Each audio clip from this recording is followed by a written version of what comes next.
Hello, friends. Welcome to Steno Buddies. The dictation will start in 5 seconds.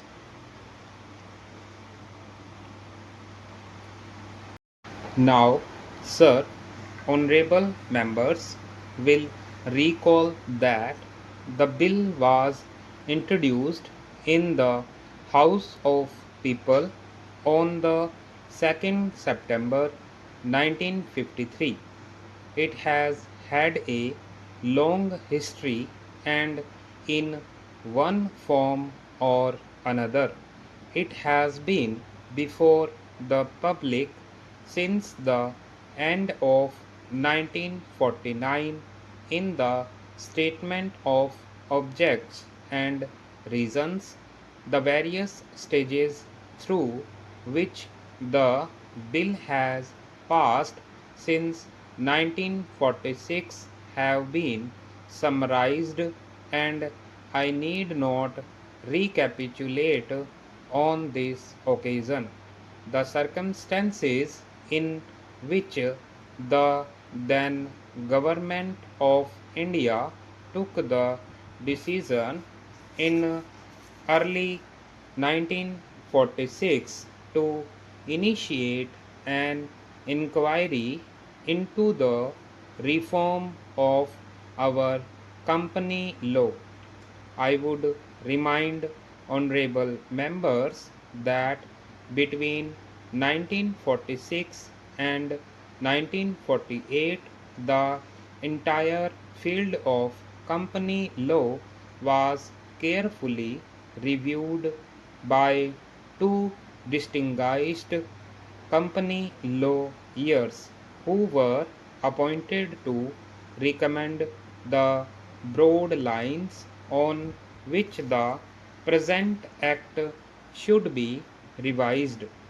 Their recommendations were examined in the then Ministry of Commerce, and certain tentative departmental views which emerged were circulated in a comprehensive memorandum to all recognized trade and industrial association, bar associations, the high courts, and the state governments that brought us to the end of 1949.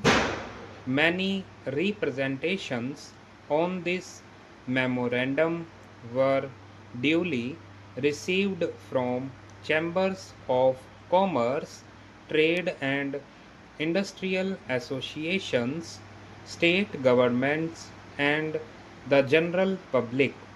At the end of 1950, the Government of India appointed a committee under the chairmanship of Shri Bhabha to go into the entire question of the revision of the Companies Act with particular reference to its bearing on the development of trade and industry in this country. This committee examined a large number of witnesses in many parts of the country and submitted its report in March 1952.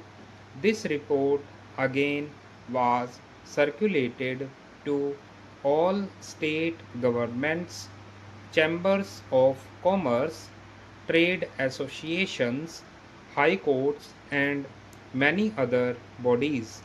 At the same time, a special officer was appointed in the Department of Economic Affairs, Ministry of Finance, to examine the report in the light of the views received from the interested public and to submit proposals to government for the revision of the present Act.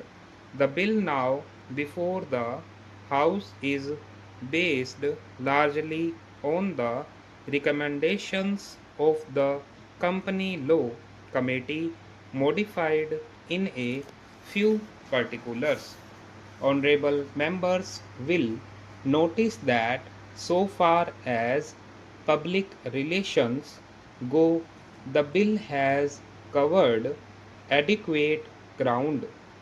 In a measure like the Companies Bill, however, which covers the entire field of the operation of joint stock companies, the limits of consultation and discussion can never be exhausted, and I would like to inform honorable members that although the bill was introduced in Parliament over 7 months ago, our officers have been engaged throughout this period in further studies and informal discussions with the interests concerned, and on occasions I have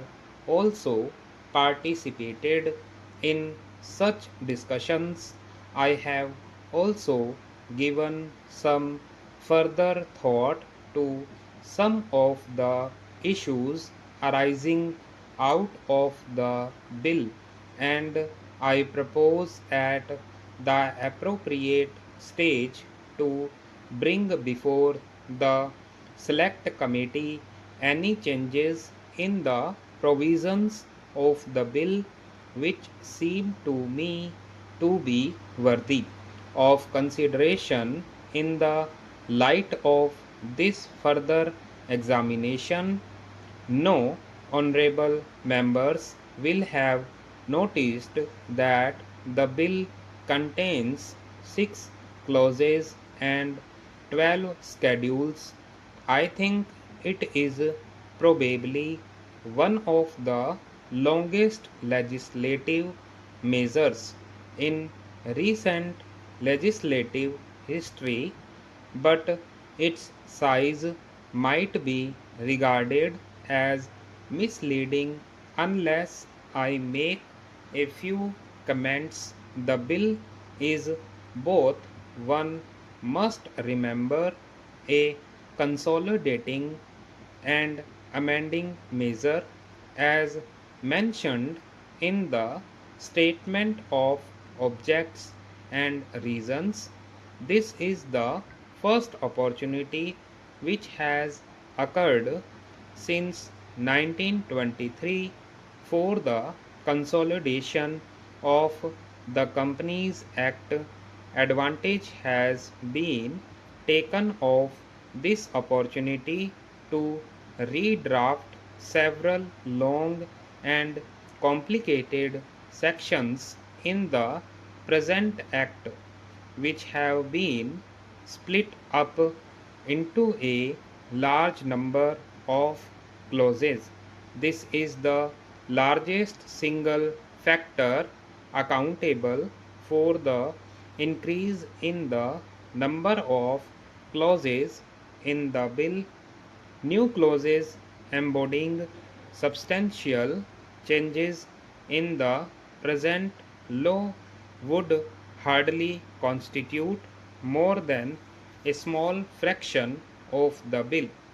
I would also draw attention to the structural changes in the bill to which a reference has been made in the statement of objects and reasons.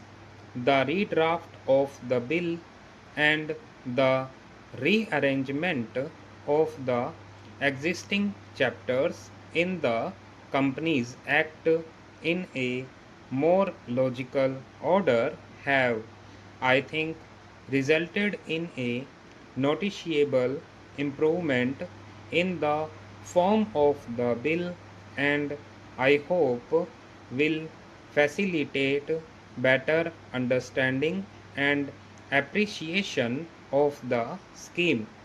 I wish that the act which came into effect long ago was implemented properly.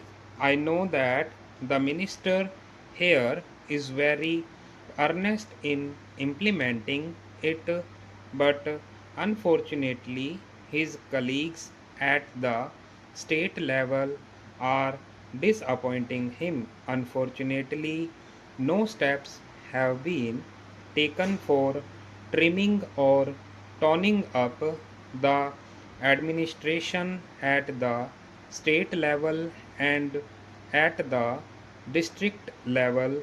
They have to be taken immediately.